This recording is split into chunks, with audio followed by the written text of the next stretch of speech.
अयोध्या में राम मंदिर के दान पात्रों से चढ़ावा चोरी के मामले में लगातार नए नए खुलासे हो रहे हैं। लगातार ये मामला तूल पकड़ता जा रहा है। हर दिन इसमें नए अपडेट सामने आ रहे हैं। एसआईटी ने अपनी जांच का दायरा बढ़ा दिया है और पहली बार अब इस पूरे मामले पर आरएसएस की प्रतिक्रिया सामने आई है। वहीं राम मंदिर आंदोलन के अगुआ रहे विनय कटियार ने साफ तौर पर कहा है कि आने वाले समय में वो चाहे चंपत राय हो या अनिल मिश्रा हो, उन्हें भी जेल जाना पड़ेगा। विनय कटियार ने यह भी कहा है कि रात 2 बजे उन्हें खुद प्रधानमंत्री नरेंद्र मोदी ने इस पूरे मामले पर फोन किया। आज चर्चा इसी मुद्दे पर होगी और अयोध्या में क्या कुछ पूरे दिन भर होगा, आज इसी पर बात होगी। अभिवादन स्वीकार करिए अनुभव शुक्ला का और आप देख रहे हैं न्यूज लीडर। जिस तरीके से राम मंदिर में चढ़ावा चोरी की बात सामने आई, उसके बाद तमाम लोगों ने इस पर अलग अलग बयान दिए। वीएचपी की ओर से भी बयान आया, सरकार ने एसआईटी भी बनाई, प्रधानमंत्री कार्यालय की तरफ से नृपेंद्र मिश्रा को अयोध्या भी भेजा गया, उन्होंने सारी चीजों की जांच भी की और अब पहली बार राष्ट्रीय स्वयंसेवक संघ ने इस पूरे मामले पर अपनी प्रतिक्रिया दी है। आरएसएस का रिएक्शन सामने आया है।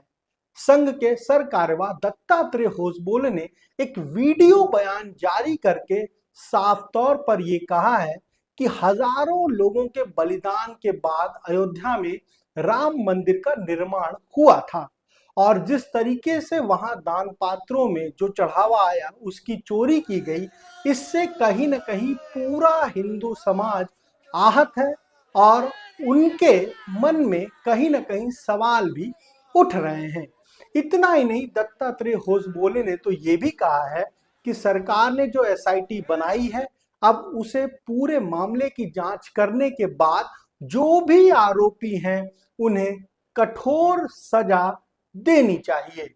यानी संघ भी साफ तौर पर यह अब मान रहा है कि राम मंदिर के चढ़ावे में करोड़ों का गबन हुआ है और एसआईटी की रिपोर्ट के आधार पर जो भी नाम उनमें सामने आए हैं उनके खिलाफ कड़ी कार्रवाई की जानी चाहिए। यानी जब एफआईआर हुई तो उनमें चंपत राय और अनिल मिश्रा का नाम नहीं था, पर अब जब खुद दत्तात्रेय होसबोले ये कह रहे हैं कि जांच में जिन लोगों के नाम आए हैं उन्हें कठोर सजा मिलनी चाहिए, यानी उनके बयान से ये साफ है कि आने वाले दिनों में चाहे चंपत राय हो जो ट्रस्ट के महासचिव थे या फिर ट्रस्ट के ट्रस्टी अनिल मिश्रा हो, उनके खिलाफ भी कड़ा एक्शन होगा, उन्हें भी सजा दी जाएगी। और मंदिर आंदोलन में जिन्होंने प्रमुख भूमिका निभाई, विनय कटियार जो बीजेपी के यूपी के प्रदेश अध्यक्ष भी रहे, सांसद भी रहे, उन्होंने भी एक बयान देकर सबको चौंका दिया है। उन्होंने साफ तौर पर कहा है कि चाहे चंपत राय हो चाहे अनिल मिश्रा हो, वो अभी किसी की वजह से बच गए हैं, लेकिन आने वाले समय में वो भी जेल जरूर जाएंगे। विनय कटियार का ये बयान जब से सामने आया है, उसके बाद से ही हम कहें तो पूरा ना केवल अयोध्या बल्कि देश भर में अब इसे लेकर चर्चा हो रही है कि क्या एसआईटी की जांच जो दूसरा चरण चल रहा है उसमें जिस तरह से पूछताछ की जा रही है, उस पूछताछ के आधार पर क्या चंपत राय और अनिल मिश्रा का भी नाम एफआईआर में शामिल होगा, क्या उन्हें भी पुलिस जेल भेजेगी। ये कुछ ऐसे सवाल हैं जो अब सबके मन में उठ रहे हैं और संघ का साफ तौर पर यह कहना कि कठोर कार्रवाई की जाए, ये भी एक मैसेज दे रहा है। विनय कटियार ने तो यहां तक कहा कि खुद रात 2 बजे प्रधानमंत्री नरेंद्र मोदी ने उन्हें फोन किया और उनसे यह पूछा कि अब इसमें क्या होगा। तब विनय कटियार ने प्रधानमंत्री नरेंद्र मोदी से कहा कि सारी चीजें ठीक हो जाएंगी, इनमें जो दोषी हैं किसी को भी बख्शने की जरूरत नहीं है। देखिए, जब जुलाई अभी चल रहा है और जून महीने में पिछले महीने जब 5 तारीख के आसपास ये पूरा मामला सामने आया तो कुछ लोग चंपत राय के पास गए, उनसे कहा कि ऐसा हो रहा है।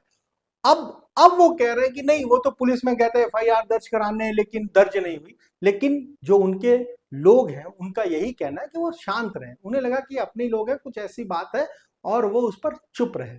फिर मीडिया में पूरा मामला आ गया, अखिलेश यादव ने इसे उठा दिया और देखते देखते ये देश में सबसे बड़ा इशू बन गया।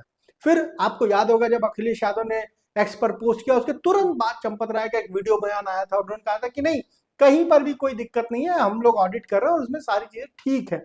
वही उन्होंने लोगों को बचाने की कोशिश की और उसके बाद से ही वो सवालों के घेरे में रहे। फिर वो इस्तीफा नहीं दे रहे थे, उनको इस्तीफा देने के लिए वीएचपी के बड़े लोगों को, संघ के बड़े लोगों को इंटरवीन करना पड़ा, तब जाकर उन्होंने इस्तीफा दिया। और अब संघ साफ तौर पर कह रहा है कि कहीं ना कहीं ये करोड़ों हिंदुओं की जो आस्था है उससे उसको ठेस पहुंचाने का काम किया गया है। अगर हम कहें धीरेन्द्र शास्त्री बाबा बागेश्वर अयोध्या पहुंचे तो उन्होंने कहा कि ये पाप नहीं महापाप है और एसआईटी जांच कर रही, सरकार जांच कर रही, उस पर हमें भरोसा है, कानून पर भरोसा है, इन लोगों के खिलाफ कड़ी कार्रवाई की जाएगी। विनय कटियार कह रहे हैं कि कुछ लोगों की वजह से अभी चंपत राय बच गए हैं, अनिल मिश्रा बच गए हैं, लेकिन वो जल्द जेल जाएंगे। संघ ने जो एक और महत्वपूर्ण बात कही है, दत्तात्रेय होसबोले ने जो महत्वपूर्ण मैसेज अपने वीडियो में दिया है वो ये कहा है कि इस समय सभी जो हिंदू समाज है उसे धैर्य रखना चाहिए। क्यों? क्योंकि ये हिंदू समाज राष्ट्र की जो बात करते हैं, राष्ट्रवादी लोगों के खिलाफ कुछ लोग षड्यंत्र कर रहे हैं और हिंदू समाज को इस षड्यंत्र में नहीं फंसना चाहिए। यानी अब संघ को ये लग रहा है कि ये इशू बहुत बड़ा हो गया है और ये इशू अगर लंबा चलेगा तो आने वाले समय में देश के 5 राज्यों में विधानसभा के चुनाव होंगे और अगर यही इशू विपक्ष लेकर बीजेपी के खिलाफ एक नेगेटिव नैरेटिव बना देगा तो शायद बीजेपी को नुकसान हो सकता है।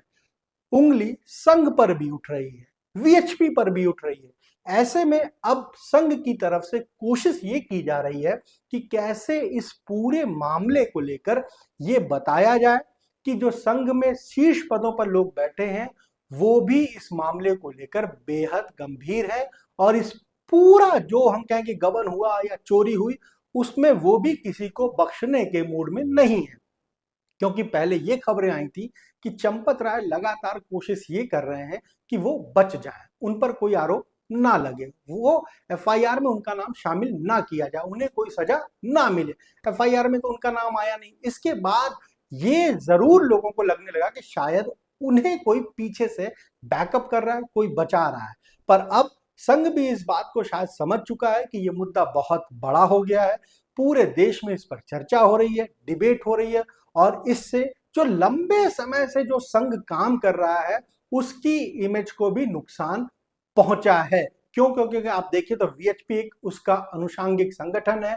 चंपत राय वीएचपी से ही लंबे समय तक जुड़े रहे हैं, अनिल मिश्रा भी संघ से ही जुड़े रहे हैं। तो ऐसे में अब जब उंगली उठने लगी तो संघ ने साफ तौर पर कह दिया है कि ये वाकई हिंदू आस्था को ठेस पहुंचाने वाला। इतना ही नहीं, दत्तात्रेय होसबोले ने तो ये भी कहा है कि भाई ये करोड़ों हिंदुओं के स्वाभिमान की बात है और जो वहां पर सैकड़ों कार सेवक गए जिन्होंने बलिदान दिया, उसके बाद इस राम मंदिर का निर्माण हुआ है और अब इस तरह की चीजें ठीक नहीं है, वहां पर चंदा दान चोरी हुआ है। यानी संघ साफ तौर पर यह मैसेज दे रहा है कि वो किसी के भी पक्ष में नहीं है। जिन्होंने गलत किया है संघ उनके लिए भी अब कठोर कार्रवाई की मांग कर रहा है। देखिए आखिर संघ को ऐसा क्यों लग रहा है, क्योंकि जब 2027 में विधानसभा के चुनाव होंगे, यूपी में भी होगा, उत्तराखंड में भी चुनाव होना है, पंजाब में भी होना है, फिर हिमाचल में भी चुनाव होना है और इन सब में यूपी बहुत महत्वपूर्ण है क्योंकि उत्तर प्रदेश में 403 विधानसभा की सीटें हैं और ऐसे में अगर विपक्ष ने ये नैरेटिव बीजेपी को लेकर बना दिया कि भाई बीजेपी के लोग, संघ के लोग, ये लोग चंदा चोरी में जो लोग थे वो इन्हीं के लोग थे, तो कहीं इस निगेटिव नैरेटिव का नुकसान बीजेपी को ना हो जाए।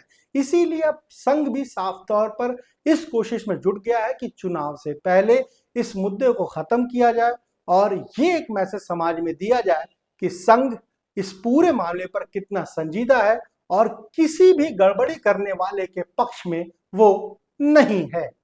फिलहाल आज इस वीडियो में बस इतना ही। आप जुड़े रहिए न्यूज़ लीडर के साथ।